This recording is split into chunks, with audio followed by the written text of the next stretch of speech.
Hello dear students, हम पढ़ रहे हैं सेकंड ग्रेड के सिलेबस में खून का टीका उपन्यास, जिसमें पिछले वीडियो तक हमने पढ़ लिया था कि अनग सिंह एक मुग़ल सैनिक को मारकर उससे रुपयों की 2 थैलियाँ लेता है और उसके जो शरीर है उसको हवा में अंधेरे में उछाल देता है। रात्रि हो चुकी थी।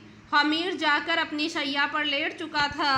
प्रातः काल जब वो उठता है तो सूर्य की किरणों की ओर एकटक देखता रहता है। उसके पश्चात का अभी हम अध्ययन करेंगे।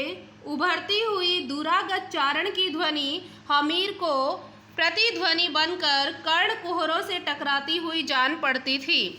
यानी कि हमीर खड़े हैं, प्रातः काल का समय है। चारण वो होते हैं जो पहले के समय में राजा महाराजाओं का यशोगान करते थे। तो उस चारण की ध्वनि हमीर के कर्ण यानी कानों में टकराती हुई जान पड़ती थी। चारण किसी क्षत्रिय वीर का यशोगान कर रहा था। चारण का स्वर बीन सा मधुर कर्ण प्रिय था कि चारण बहुत ही मधुर स्वर में गा रहा था। हमीर उसमें खो सा गया। चारण धीरे धीरे पगडंडियों पर अमर यात्री की तरह चलता गया। उसका स्वर मंदा होता गया, यानी धीरे धीरे उसका स्वर कमज़ोर पड़ने लगा, अर्थात वो आगे निकल चुका था। बीन का तार टन की मर्मांतक ध्वनि करके टूट गया, यानी आवाज़ सुनाई देना बंद हो गई। हमीर का अंग अंग झंझना उठा। उसे भय से कांपती उस सिपाही की संतप्त अबोध आंखें स्मरण हो उठी, यानी रात्रि वाली बात उसे याद आ गई हमीर को। वह मर्म भेदी चीख हमीर के मन में आंदोलन कर उठी। अनग का अट्टहास उसे क्रूरता की पराकाष्ठा लगा। उसका अंतर सिपाही की मृत्यु के अवसाद के आवर्तन में आवेष्टित हो गया। राजपुरोहित मंत्रोच्चारण करता हुआ हमीर के आगे से गुजरा कि राजपुरोहित जो वहाँ पर था वो हमीर के आगे से गुजरा तो हमीर पुरोहित की वाणी सुनकर स्वप्नाविष्ट सा चौंक गया। स्वप्नाविष्ट यानी स्वप्न में खोया हुआ सा चौंक उठा। एक दीर्घ निश्वास प्रस्फुटित हुआ जिसमें गहरी अंतर्वेदना झलक रही थी, यानी उसने गहरा निश्वास लिया, बहुत बड़ा सा सांस लिया और उसकी अंतर्वेदना से उसकी उस श्वास से पता चल रहा था कि उसके हृदय के भीतर वेदना झलक रही हो। आज दरबार में चाचा ने इस बात पर जोर दिया कि मालदेव के साथ असहयोग का संघर्ष शुरू किया जाए। असहयोग आंदोलन से वह घबरा उठेगा। कुशल नीतिज्ञ पवन सिंह ने अजय सिंह की बात का समर्थन किया कि अजय सिंह ने आज के दरबार में क्या कहा। अजय सिंह कौन है? हमीर का चाचा। तो अजय सिंह ने कहा था कि हम मालदेव से असहयोग युद्ध करेंगे। तो पवन सिंह ने अजय सिंह की बात का समर्थन करते हुए कहा कि जब तक हमारे पास अस्त्र शस्त्र पर्याप्त रूप से एकत्रित नहीं हो जाए तब तक हमें अपनी सेनाओं को यहाँ से कूच नहीं होने देना चाहिए। कूच करना यानी युद्ध के लिए जाना। अनग सिंह बोलते उससे पहले ही अजय सिंह ने पुनः कहा, असहयोग आंदोलन और छापेमारी का युद्ध स्वतंत्रता के लिए बड़े सहायक सिद्ध हुए हैं। हमें मेवाड़ियों में निरंतर इसी बात का प्रचार प्रसार करना चाहिए जिससे राजा मालदेव का यहाँ जीना दूभर हो जाए। उसके पास असंख्य सेना है। वह सपरिवार जालोर को छोड़कर यहाँ दुर्ग में पड़ा है। इतना वे है कि यदि मेवाड़ी जनता उसके साथ संपूर्ण असहयोग करना प्रारंभ कर दे तो वह स्वयं चित्तौड़ से अपना डेरा उठा लेगा, यानी उसके पास तो इतना ही खर्चा है कि वो अपना खर्चा फिर लास्ट में नहीं उठा पाएगा। जब हम उनके साथ असहयोग करना शुरू कर देंगे तब हमें घर घर जाकर यही कहना चाहिए कि पर्वत पर चलो, मालदेव को लगान नहीं दो, उसका बात बात में विरोध अवरोध करो। जब हम पूर्ण रूप से शक्ति संपन्न व संगठित हो जाएंगे तब हमारा ध्वज गौरव सहित लहराएगा, अन्यथा शीघ्रता में किया गया विवेकहीन कार्य पश्चाताप के आंसुओं के अतिरिक्त कुछ नहीं छोड़ेगा। अनग सिंह को गुस्सा आता है। अनग सिंह ने अर्थ भरी दृष्टि से सारी उपस्थिति पर नजर डाली, यानी जहाँ जितने भी लोग वहाँ मौजूद थे उनको देखा। तनिक अपने पदासन से हटकर वह बोला, चाचा जी आप अपनी अवस्था अनुसार बात करते हैं और युक्तियां सुझाते हैं। चाचा जी, शांत यात्री की तरह युद्ध और असंतोष से घबराते हैं कि चाचा जी आप तो एक थके हुए यात्री की भांति युद्ध से और असंतोष से घबरा रहे हैं। अब इनका मन महाप्रभु एकलिंग की अभ्यर्थना के अतिरिक्त हिंसा की ओर प्रवृत्त नहीं हो सकता। उनकी आत्मा हिंसा के नाम से कांपती होगी। अब वे वृद्ध हो चले, इसलिए वे संघर्ष से हटकर शांति से शत्रु को पराजय देना चाहते हैं। हिंसा को त्याग कर अहिंसा के आधार पर उस राज्य की प्राप्ति के स्वप्न देख रहे हैं जिसके हर व्यक्ति के हर शत्रु के खून में लाल छींटे नजर आ रहे हैं। यानी ये कह रहा है कि चाचा जी चाह रहे हैं कि शांति से युद्ध किया जाए, लेकिन ऐसा नहीं होगा क्योंकि जो सामने जालोर का शासक मालदेव है उसके तो खून खून में जिसने खिलजी ने दुर्ग को जीता था वो तो शत्रु के साथ मिला हुआ है। पवन सिंह ने विरोध किया। पवन सिंह अनक सिंह की बात का विरोध करते हैं। अनक सिंह क्रूर था। अनक सिंह के हृदय के भीतर बिल्कुल भी दया नहीं थी, अहिंसा नहीं थी। वह एक हिंसक व्यक्ति था। तो पवन सिंह उसको फिर समझाता है। पवन सिंह ने अनक सिंह का विरोध किया और कहता है, बात हिंसा अहिंसा की नहीं, बात है विजय की। पराजय की आशंका होने पर आक्रमण करना मूर्खता ही होता है। फिर वापस अनक सिंह कहता है, आप ठीक कहते हैं, पर अभी शत्रु की दशा डांवाडोल है। आक्रमण निश्चय सफल होगा। अहिंसा की बात नानी की कहानी सी निरुद्देश्य ही लगती है। अजय सिंह उठ खड़े हुए। मैं इस बार अहिंसा की बात ही करूंगा। चाचा जी कहते हैं कि मैं इस बार तो अहिंसा की ही बात करूंगा। जब स्वयं में प्रतिरोध की प्रबल शक्ति ही नहीं हो तब अहिंसा का युद्ध ही शत्रु को देश निष्कासन के लिए विवश कर सकता है। अनक सिंह कटु स्वर में बोला, भीख से स्वराज्य नहीं मिलता काकासा।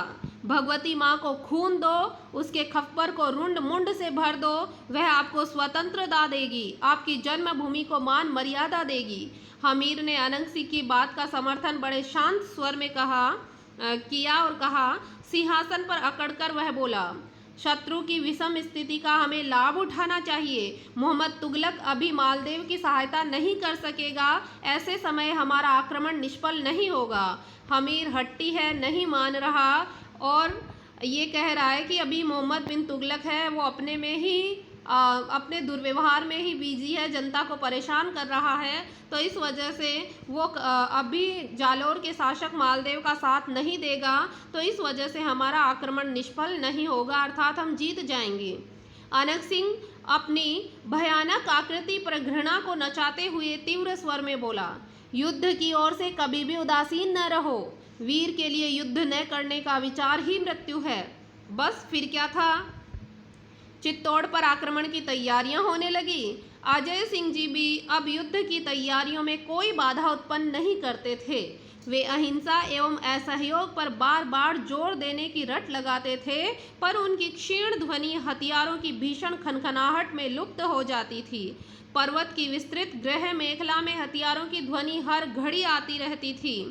यानी अब चाचा की बात पर कोई ध्यान नहीं दिया जा रहा था। अनक सिंह उन्मत्त गज सा घर घर युद्ध का निनाद करता रहता। उन्मुक्त यानी कि पागल हुआ, नशे में, गज यानी हाथी की भांति घर घर जाकर युद्ध की आवाज़ उठाता, युद्ध के लिए लोगों को जागृत करता।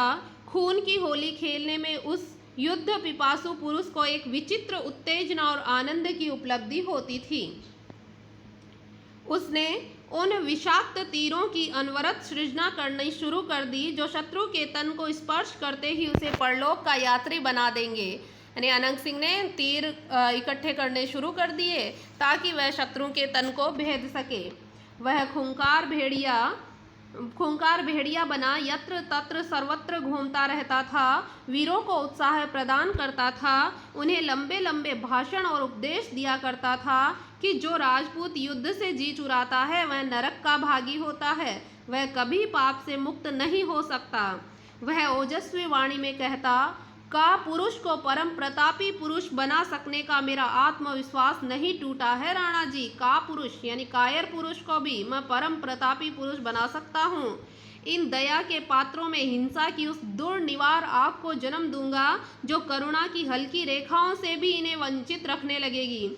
कि मैं ऐसी दुर्निवार यानी कभी नष्ट न होने वाली आग को जन्म दूंगा, हिंसा की ऐसी आग इनमें जला दूंगा कि ये करुणा की एक लकीर भी इन्हें वंचित नहीं कर पाएगी, अर्थात करुणा की एक लकीर भी इन्हें कभी भी करुण नहीं होने देगी। राजपूतों के आसपास मैंने चारणों का जाल फैला दिया है। ये चारण निरंतर इन्हें युद्ध के लिए उकसा रहे हैं। उनकी वाणी सुनकर पुरुषों में क्या मुर्दों में भी जान आ जाती है। मैंने सुना है वे कहते हैं, कौन कहते हैं? चारण।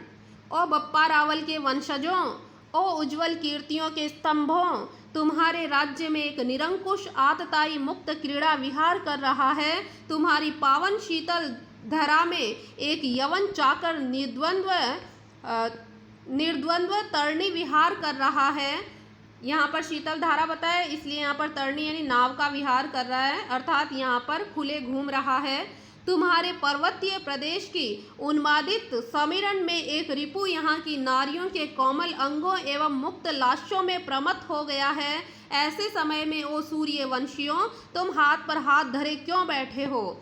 कि तुम्हारा एक शत्रु है जो उन्मादित होकर यानी पागल होकर यहाँ की नारियों के कोमल अंगों को और मुक्त लाशों शब्द का अर्थ होता है कोमल और मधुर, उनकी मधुरता में प्रमत्त हो गया है, मतवाला हो चुका है। तो हे सूर्यवंशियों, तुम हाथ पर हाथ धरे क्यों बैठे हो? तुम्हारी उपत्यकाओं में महा अनर्थ हो रहा है। उपत्यका यानी होता है पर्वत के पास की नीचे की भूमि। तो तुम इन उपत्यकाओं में महा अनर्थ क्यों होने दे रहे हो? इसलिए वीर पुत्रों जागो, महाकाल को जगाओ, ताकि शत्रु तुम्हारी जननी को स्वतंत्र कर दे। राणा जी, हमारा तीर निशाने पर है। मुझे विश्वास है सम्राग्नि में युद्ध के लिए उन्मत्त वीर शत्रु पर टूटेंगे तो विजय निश्चय ही हमारी होगी। अनंग सिंह कह रहा है हमीर को। अंत में वह रात्रि भी आ गई जिसकी समाप्ति पर युद्ध की घोषणा की जाएगी। हमीर अपने कक्ष में गंभीर मुद्रा बनाए शैया पर बैठा हुआ था। समीप ही उल्का का प्रकाश जगमगा रहा था। उसकी शैया की मयूर पीठिका पर नाचते मोर का चित्र एक स्थिर निगूढ़ उल्लास की भंगिमा में था। यानी जहाँ वो सो रहा था उसके बिस्तर के पीछे मयूर का चित्र, यानी उसके जो पलंग था उस पर मयूर का चित्र बना हुआ था। हमीर ने उस निष्प्राण मयूर पर कोमलता से हाथ फेरा।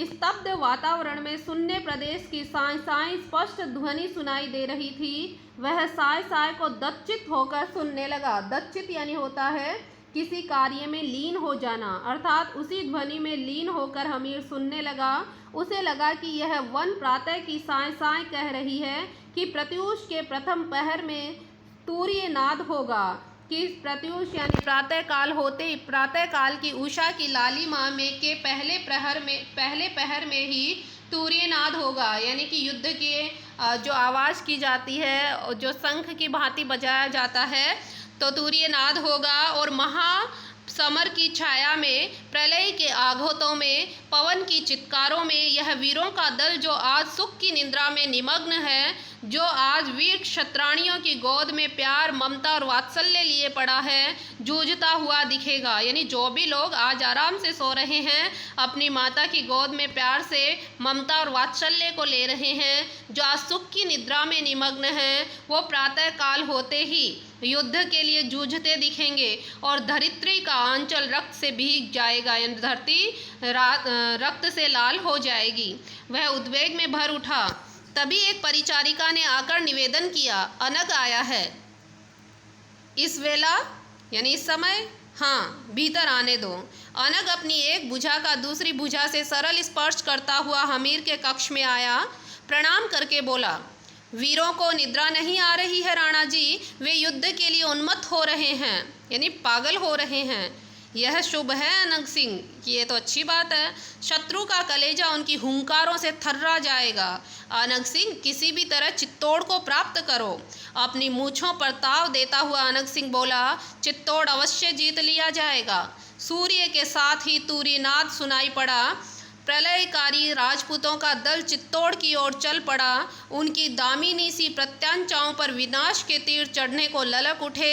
युद्धशालाएं आज शस्त्रों से खाली हो गई थी। शौर्य वीर और तेजस्वी व्यक्तित्व के सम्राट हमीर अश्व पर आरूढ़ होकर सेना के प्रमुख रूप में आगे आगे बढ़ रहे थे। अप्रकट आक्रमण को प्रकट होते देर नहीं लगी, यानी जो आक्रमण अभी तक दिखाई नहीं दे रहा था वो आक्रमण शुरू हो गया।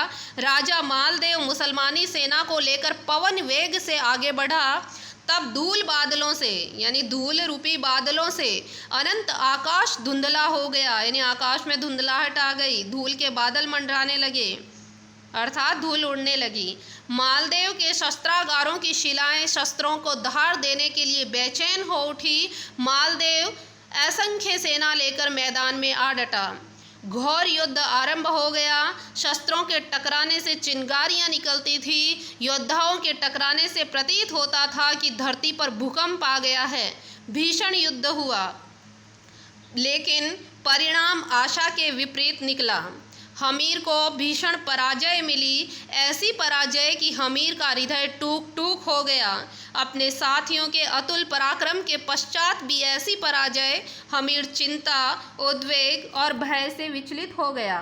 अनक सिंह को कोई दुख संताप नहीं था, लेकिन अनक सिंह को कोई दुख नहीं हो रहा था। वह भी घूम घूम कर कह रहा था, जय पराजय भाग्य की बात है, इससे साहस और धैर्य को नहीं त्यागना चाहिए। आह, जब मैंने एक शत्रु को अपनी बगल में दबाकर मारा तो उसका सिर ही फट गया, यानी मैंने तो ऐसे ऐसे वीरतापूर्ण काम किए हैं ठाकुर साहब। एक लिंगेश्वर की सौगंध खाता हूँ, एक चौहान को तो पांव से ही रौंद डाला, यानी पांव से ही मार डाला। अजय सिंह ने अनंत सिंह को बुलाकर कहा, जिस वीर को हिंसा भरी अमानवीय बातों में आनंद आता है, वह वीर थोड़े ही दिनों में शैतान हो जाता है। उसमें देवता के स्थान पर दैत्य का वास हो जाता है। अजय सिंह फिर भी अनक सिंह को समझा रहा है कि तुम इतने उतावले मत बनो, इतने हिंसक मत बनो। अनग ने इस उपदेश में तनिक भी रुचि नहीं दिखलाई। वह उसी स्वर में बोला, प्राणों की खून के धारा में उबलते हुए मुझे सावन में पड़ती हुई वर्षा की बूंदों की स्मृति याद दिलाती है। यानी ये कह रहे हैं कि मेरे प्राणों में जो खून है वो ऐसा लग रहा है जैसे श्रावण मास में वर्षा की बूंदें आती हैं। अजय सिंह भी व्यथित हो उठे। अजय सिंह अब समझ नहीं पा रहे थे कि क्या कहा जाए इनको। कड़क कर बोले, तुम मनुष्यता से पृथक होते जा रहे हो अनग। अधिक क्रूरता और दयाहीनता अत्यंत कठोर परिणाम का आधार बनाती है। अनग अपने विचारों पर दृढ़ था, पर हमीर की मनस्थिति विचित्र हो गई, यानी वो उदास हो चुका था हमीर। उसके जीवन में उत्साह की जगह अब निरुत्साह छा गया।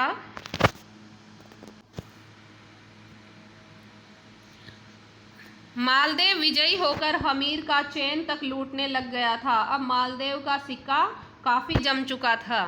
अब उसने हमीर के सरदारों एवं सामंतों को कष्ट देना प्रारंभ कर दिया। जहाँ जहाँ हमीर जाता था, राजा मालदेव उसका पीछा करता था और उसके संगठन पर आघात पहुँचाता था। उसके प्रत्येक कार्यक्रम को वह निष्फल बनाने का प्रयास करता था। इससे हमीर का मन उचट गया और उसे अपना भविष्य घोर तिमिर के अंक में खोया हुआ सा प्रतीत हुआ। एक दिन अचानक उसने निर्णय किया कि वह मेवाड़ की भूमि को ही छोड़ देगा। रात्रि की बेला थी, यानी रात्रि का समय था। चाचा अजय सिंह भी बैठे बैठे गीता का पठन पाठन कर रहे थे। हमीर को अपने सम्मुख उन्मन खड़ा देखकर पूछा, क्या बात है बेटा? यानी उदास खड़ा देखा तो पूछा चाचा ने कि क्या हुआ हमीर?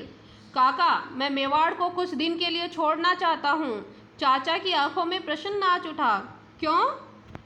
मुझे लगता है कि अभी मेरा यहाँ ठहरना उचित नहीं है। मैं एक बार गुप्त रूप से द्वारकापुरी की ओर जाना चाहता हूँ। चाचा कहते हैं, मैं नहीं चाहता कोई वीर शत्रुओं के आघातों से घबराकर अपनी मातृभूमि का परित्याग कर दे।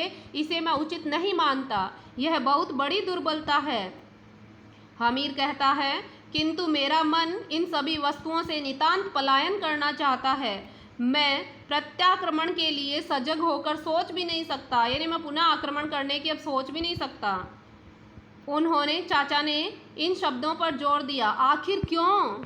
तो हमीर कहता है, क्योंकि मेरी शक्ति का पतन हो चुका है। इस पराजय के पश्चात हम किसी भी तरह विरोध के उपयुक्त ही नहीं रहे। चाचा के विशाल नेत्रों से इस बार तनिक उत्तेजना उभर आई और कहते हैं, यह तुम किस आधार पर कह सकते हो? आधार यही है कि इस पराजय से हमारे बड़े बड़े कई सामंत मारे गए और हमारी आर्थिक स्थिति भी ठीक नहीं है। चाचा उठ खड़े हुए। हमीर के समीप आकर उन्होंने अपने दोनों हाथ उसके कंधे पर रख दिए। तत्पश्चात वे स्नेहसिक्त होकर बोले, तुम्हें इतना निराश नहीं होना चाहिए। आशाहीन प्राणी कर्म क्षेत्र में नितांत असफल सिद्ध होते हैं। तुम्हारे सामंत सरदारों के पास अभी भी अतुल कंचन पड़ा है, यानी अभी काफ़ी धन पड़ा है। अतुल यानी जिसकी तुलना नहीं की जा सके, कंचन यानी सोना अर्थात धन पड़ा है। वे अपने राणा के सम्मान के लिए अपनी स्त्रियों के गहने तक बेचने को तैयार हैं। हमीर ने कोई उत्तर नहीं दिया। वह वहाँ से हटकर अपने निजी कक्ष में आ गया। एकांत में उसके विचार सागर में घोर उद्वेलन चल रहा था। वह उद्वेलन केवल पलायन के इर्द गिर्द ही घूम रहा था। अप्रत्याशित उसके विचारों ने दृढ़ता धारण की और उसने चुपचाप मेरा और अपने अन्य साथियों के साथ चित्तौड़ से प्रस्थान कर दिया। यानी मेरा के साथ वह और अपने अन्य साथियों के साथ हमीर चित्तौड़ से निकल पड़ा। वह थोड़ी दूर गया ही नहीं था कि पीछे से अनग सिंह आ पहुंचा। वह आकर बोला, राणा जी, आप गिद्धड़ों की तरह है समर क्षेत्र छोड़कर भाग रहे हैं। क्या पता कब आप पर विपत्ति आ जाए और आपके मान पर कोई कलंक लग जाए। इसलिए मैं भी आपके साथ चलकर आपकी रक्षा करूंगा, क्योंकि मुझे सच्चाई के साथ युद्ध करने में ही आनंद आता है। अनग सिंह भी पीछे पीछे चला गया और कहा कि मुझे युद्ध करने में मज़ा आता है, तो मैं आपके साथ ही चलूँगा। हमीर के अप्रत्याशित गमन पर चाचा चिंतित हो उठे। अप्रत्याशित यानी जिसकी आशा भी नहीं की जा सके। ऐसे गमन पर, ऐसे जाने से चाचा अब चिंतित हो गए। पराजय के पश्चात मालदेव के रणवाद्यों का घोष निरंतर उपत्यकाओं में चाचा को चुनौती दे रहा था। शंखनाद और तूर्यनाद स्वप्न में चाचा के अंग प्रत्यंग में प्रकंपन भर देते थे, क्योंकि वो पराजित हो गए तो उनके बस केवल नींद में, सपने में केवल वो ही चलता था। उर उदती की एक एक लहर कह उठती थी, पराजय पराजय पराजय। उर उदती यानी होता है समुद्र, उर यानी हृदय, हृदय रूपी समुद्र में केवल एक ही लहर उठती थी। और वो लहर क्या कहती थी? केवल हार हार हार। आवेश और आवेग में उनकी मुट्ठियां बंध जाती थी। वे त्वरतापूर्वक अपने कक्ष में टहलने लगते थे, यानी तुरंत खड़े होकर अपने कक्ष में घूमने लगते। शक्ति के अभाव में चाचा शांति के तरीके अपनाने के आदी थे। आदि यानी उनकी आदत थी। वे युद्ध के प्रयोजन, परिणाम और परिणाम के पश्चात की स्थिति का भलीभांति विश्लेषण कर संग्राम भूमि में पांव रखते थे। हमीर द्वारा किए गए असफल आक्रमण से वे विचलित हो गए। व्यर्थ का रक्तपात हुआ, हिंसा और हानि हुई। अनग सिंह की युद्ध करने की अहर्निश प्रवृत्ति, इसमें सबसे बड़ा कौन शामिल था? अनग सिंह, जो अहर्निश यानी दिन रात उसकी युद्ध करने की प्रवृत्ति थी। यह सब क्या है? ये मनुष्य के पतन की आधारशिलाएं हैं। चाचा चाहकर भी इन सभी बातों को विस्मृत नहीं कर सकते थे, यानी चाहकर भी उनको नहीं भुला पा रहे थे। कभी कभी वे हमीर के प्रति भी रुष्ट हो जाते थे। वह अप्रत्याशित क्यों चला गया? इस प्रकार घबराकर मैदान छोड़ने का तात्पर्य यही हो सकता है कि उसमें चित्तौड़ को संभालने की क्षमता ही नहीं है। दोपहर का समय था। नीलांबर में भास्कर भगवान अपने संपूर्ण पौरुष के साथ दीप्तिमान हो रहे थे, अर्थात दोपहर का समय सूर्य भगवान आकाश में अपने पौरुष को दीप्त कर रहे थे, यानी कि चमक रहा था सूर्य। दूर शैल शिखरों एवं उपत्यका में गहरा सन्नाटा छाया हुआ था। उस सन्नाटे को विदीर्ण करता हुआ एक भील यात्री का स्वर गूंज रहा था। डाल ने तरुआरे पीली ने परवाते, ये एक भील लोकगीत है। डाल यानी ढाल होता है, तलवार यानी तलवार होता है। ढाल और तलवार, चाचा के कर्ण कुहरों में इतना ही शब्द पड़ा, यानी चाचा को इन्हीं से तो नफरत थी और यही बात उनके कानों में गूंजी। वे उद्भ्रांत से शून्य की ओर हाथ पसार कर तीव्र स्वर में बोले, युद्ध युद्ध युद्ध। मेवाड़ का हर बेटा ढाल तलवार की ही बात करता है, विरोध प्रतिरोध और संघर्ष की ही बात करता है, किंतु उस युद्ध से लाभ ही क्या जो मनुष्य को ऐसी भयंकर पराजय दे जाए जिसका परिणाम जीवित मृत्यु सदृश हो, यानी ऐसा परिणाम निकले कि जीवन और मृत्यु एक समान हो जाए। उद्वेग में चाचा का हाथ अपने उन्नत कक्ष पर चला गया। वे आवेश में आकर बड़बड़ाए, ऐसी पराजय आत्मनाश और जगतनाश दोनों का कारण बनती है, पर मैं ऐसा कदापि नहीं होने दूंगा। प्रतिहारी को पुकारने पर उसने कक्ष में प्रवेश किया। प्रणाम के साथ वह चाचा के हुक्म की प्रतीक्षा करने लगा। चाचा बोले, पवनसी को बुलाओ। चाचा के आमंत्रण पर उसने तुरंत पवनसी को बुलाया तो पवनसी के साथ कक्ष में प्रवेश किया। पाद स्पर्श के पश्चात नतमस्तक होकर खड़ा हो गया, यानी चाचा के चरण स्पर्श किए पवनसी ने और सिर झुकाकर खड़ा हो गया। पवनसी, मैं तुम्हें बहुत बड़ी जिम्मेदारी सौंपना चाहता हूँ। मेवाड़ की महिमा और प्रताप उसकी मिट्टी में नहीं है, वह है हमारे बाजुओं में। किंतु भाग्य चक्र निर्मम होकर हमारा विरोध प्रतिरोध कर रहा है। प्रकृति की प्रत्येक चितवन हमारे साथ मनमाना खिलवाड़ खेल रही है।